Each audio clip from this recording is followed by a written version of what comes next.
Is it possible that all countries reach a common level of prosperity while at the same time preserving planetary habitability? And if so, what would it take? How do you need to redefine prosperity? What kind of level of prosperity are we talking about so that this is this is compatible with planetary habitability? It's a sort of optimistic report. We are trying to say, look, it's possible to have common prosperity. So it's actually possible to have all countries reach this level, but this requires strong conditions. So the first one, rapid decarbonization, is sort of obvious. We need to have low carbon energy. If all countries in the world use as much fossil fuel energies than the US today, clearly this is not going to work in terms of climate targets. So you need low carbon energy, which requires a lot of resources in order to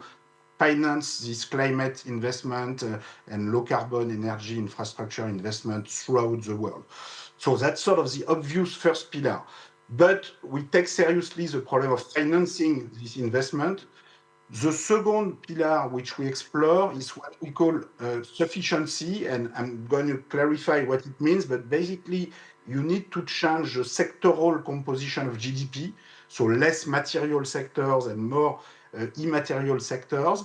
And the third condition is a sharp compression of inequality, so the income scale and the wealth scale within each country in our scenario should be compressed quite strongly for two reasons. First, because you need to pay for the very large climate investment and investment in education and health throughout the world, in the north and even more so in the south. And if you ask lower income taxpayer or middle income taxpayer to pay for this enormous investment, this is not going to work, and this is what we have done so far, and this is not working. So you need to compress the top of the distribution, especially top wealth holders, in order to create some fiscal space for this huge climate investment. And the second reason for the compression of inequality is that because we are going to limit the total growth of the economy, in particular in the global north, you need this inequality compression so that at least the bottom 90% of the population or 95% of the population still have a rising monetary income along the way. Labor hours there, it's 2,000 hours at the world level on average. It's 1,500 in Europe, and the target is to have 1,000 by 2100. So this is very much in line with what Keynes was writing already in the interwar period about the economic future of our grandchildren who will be working 10 or 15 hours per week. I mean, this is actually less ambitious than what Keynes was saying. This is in the continuation of what happened historically. Now, this doesn't mean that this is easy to achieve. In the past, this took enormous social struggles and capital collective mobilization in order to rebalance the balance of power between labor and capital in order to achieve this outcome. And we our expectation is that it will be the same in the future. You need very large collective mobilization. Now, one reason why this may happen is that in addition to the demand for more social time and family time, which was already very strong in the past, there are two other reasons to do it in the future. One is to reduce material footprint and preserve planetary habitability. And the other one is a very strong demand for gender equality, especially among the young generation. And if you want to have more gender equality between men and women, reducing total economic working time is very important. And in fact, in our projection, we have not only this reduction of economic working time, but we also have an equalization of working time between men and women, and both for economic labor and domestic labor. And this also comes with the compression of inequality, which, at this stage, the top 1%, is very much a men's club.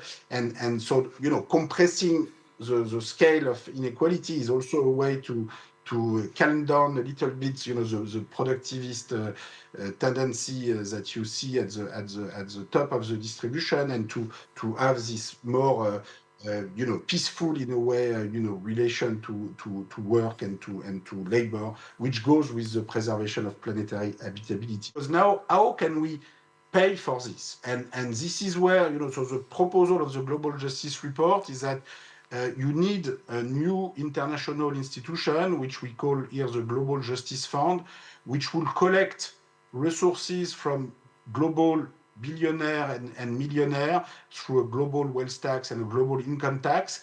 And then the Global Justice Fund will collect this revenue and distribute the revenue in two ways.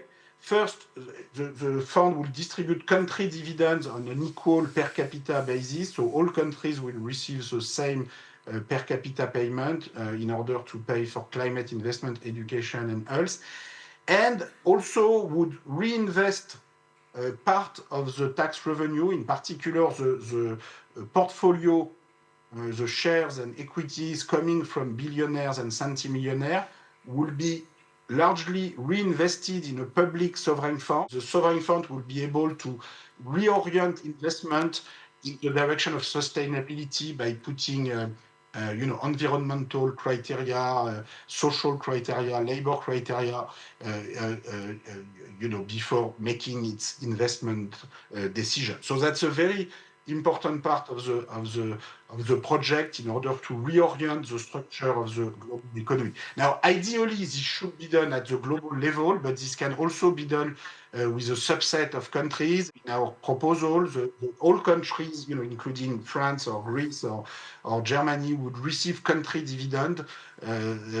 So, as a proportion of their GDP, it will be less than what countries in the global south receive, because it will be a fixed per capita amount, but it will still be quite substantial. So everybody potentially has to gain from this, and we show that the bottom 95% in the north is actually gaining in terms of monetary income from this. Professor Piketti, let me turn back to you.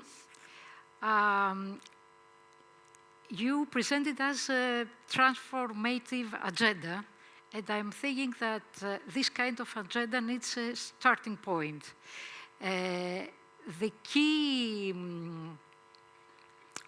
finding there is that the global income tax is one main factor that can help us shift from plutocracy to democracy. In Greece, Alexis Tsipras has proposed a wealth tax, and I'm wondering, how is this feasible at the start from a national level, and when does a progressive economic agenda stop being a partial national experiment and becomes a force capable of reshape the wider economic order? Thank you for this question. So, it all starts, democracy exist first at the national level, and this is where we need to start. So I think the important thing is that there's a lot that can be done at the national level, including for progressive wealth tax. So of course, the bigger the country, the more you can do. The larger the coalition, the more you can do. So it's always better to be more numeric. But even individual countries, can start global wealth tax. The only really important issue is that you have to question the rules of so-called free capital flows, that were set up in the 1980s and 1990s. So to be very concrete, it's not possible, if you have accumulated your wealth in a given country, whether it is Greece or France, for 60 years, and then you move when you're 61 to Switzerland or to Bahamas, whatever, it's not possible to say, okay, now you're not liable to taxation anymore, you pay zero, because you have used, the public infrastructure of your country, the public education system of the country, public health system, the legal system, without a well-functioning legal system, you cannot accumulate any wealth. It's always a collective process based on collective institutions. So you cannot use this system for 60 years, accumulate your wealth, and then push a button and go somewhere else and say bye-bye. So the first thing to do at a national level is that you should keep taxing people, even if they are away. So there are different ways to do it. Some countries like the US do it on the basis of citizenship. So, as long as you have your US passport, even if you go to Switzerland, you keep paying US tax. I don't think this is the best way. I think a better way, more universal and I think better suited to the case of European countries, would be to make people pay wealth tax, in proportion to the number of years they have spent in your country. So if you have spent your first 60 years in Greece or your first 60 years in France and you move to Switzerland when you're 61, you will keep paying 60 divided by 61 as a ratio of the tax you should pay if you were still a resident of France or Greece. And same thing when you're 62, you will pay 60 divided by 62. So basically, you cannot evade taxation by doing that. I mean, you will reduce your tax a little bit, but as you can see with this example, you will reduce your tax very little.